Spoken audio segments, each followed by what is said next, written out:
Why is Perry up? Why is any stock up any given day?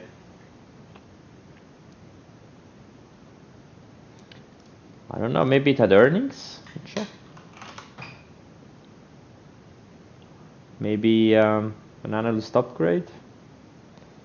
Let's see here. No, this is old news. Yeah, I can't find the news on it.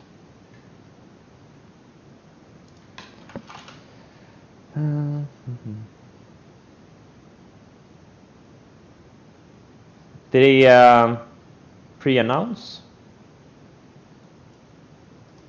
No idea. Oh, they pre-announced. Okay. Yeah, earnings and pre-announcement. There's a big edge if you learn to trade the earnings and pre-announcements. Two of my favorite type of episodic pivots.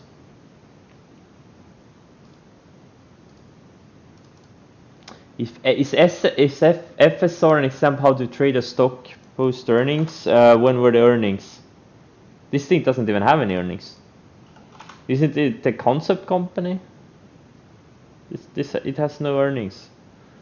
Well, no.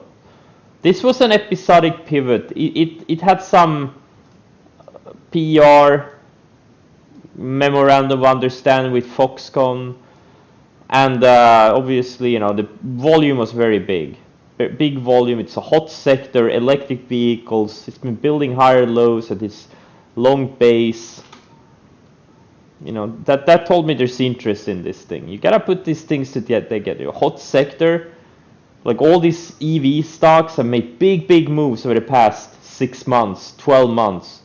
Stuff like NIO, Tesla, XBEV, LI. Now obviously these are now fading.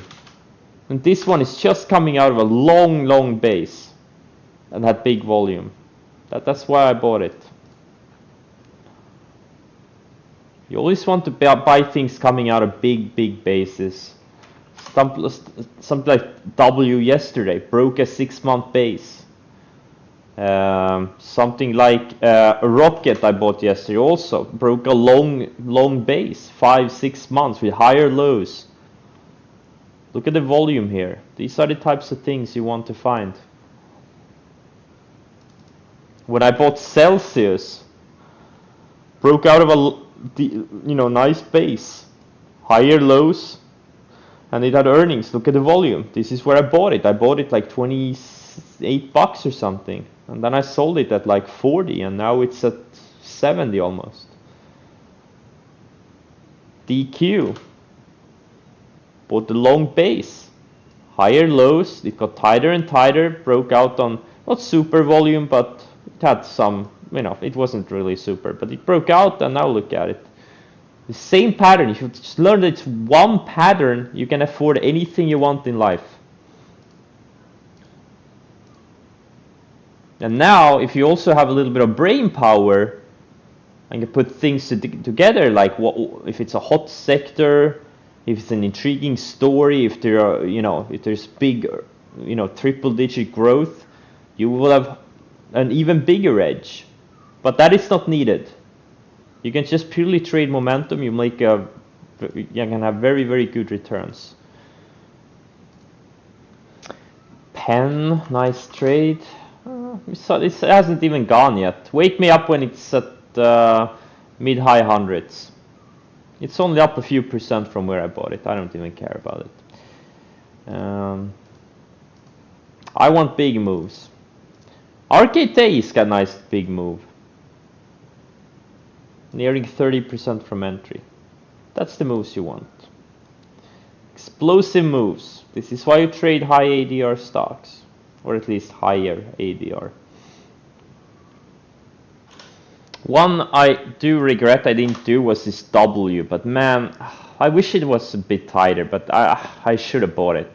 I mean, coming out of a base like this, you don't necessarily need that much tightness, but I always want tightness. SC, what a piece of shit.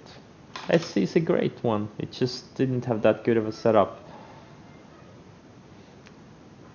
This is what it does. It pulls back to the 50-day and then it goes. This is the type of stock you have to buy. You know, you can't, you know, buy strength on it usually. It's better to buy weakness. Some stocks are like this, but again, it's look at the move it made. Just in 1 year, it's up 650%. It's a mega cap stock. That's a huge move for a stock like this. You know, you can't really expect this thing to go straight up from entry. That's the problem with this. You want really, really solid setups.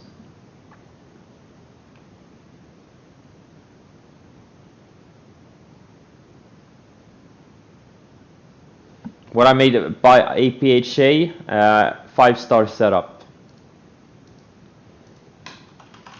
And it's not a big position. It's a very thin stock. I don't have a big position in it. Maybe 10. It's not even. It's maybe 5% of my portfolio.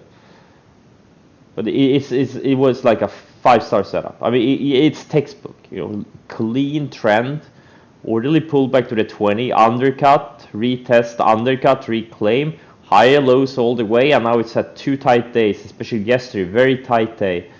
I mean, it's a 5.5-star setup on a 5-star scale. That would made me buy it. AMRS, well, yeah, I would say it's too late. It broke out yesterday. Yesterday should have been the entry. MWK is a good setup. No, it's not tight. It was a good set. It was a better setup yesterday, but yeah, it's not tight. It's not. Here it was a good setup. Study this. This is a 5-star. Today, 0-star. Yeah, Farfetch is something I had my watch list coming into today. I think it needs a few more days, then it's gonna go. Building higher lows. That's good. And obviously having a good market helps a lot too. Because none of these things are gonna work. Breakouts are not gonna work in a declining market. You can forget about it. Because I know you can get chopped up really fast if you start buying breakouts in a non-favorable market. How do I like the base on Tupperware? Ooh, they have earnings soon. You know, oh, it's so thin. But this thing can break out on earnings. This is the type of stock that can go make big moves. Look at the weekly. It's high tide flagging on the weekly. Wow. I think it needs to break out on earnings. They have earnings in next week, I think. Yeah, next Wednesday. Looks good. Building higher lows, getting tighter. I like it. Yeah, mean Riot so far, the day 3 bounce setup. Just like, which one was it? Yeah, just like Mara was last week. Like, if you're a day trader, this is the most profitable day trading setup.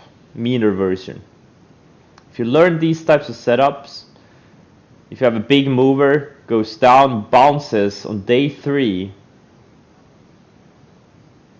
if you learn to trade it, if you identify correct setups, you know, you kind of turn a tiny account into a huge account. Just like Mara on this day where I shorted it. Got rejected on the 10-day, slammed down, straight down. Now I was hoping it was gonna go down to the 50-day, but it didn't. So you can swing trade these, you can day trade these. The most profitable day trading setup. Riot today. Gap up into this supply area, the 10-day, declining 10-day. If you learn one setup, if you want to be a day trader, that's it.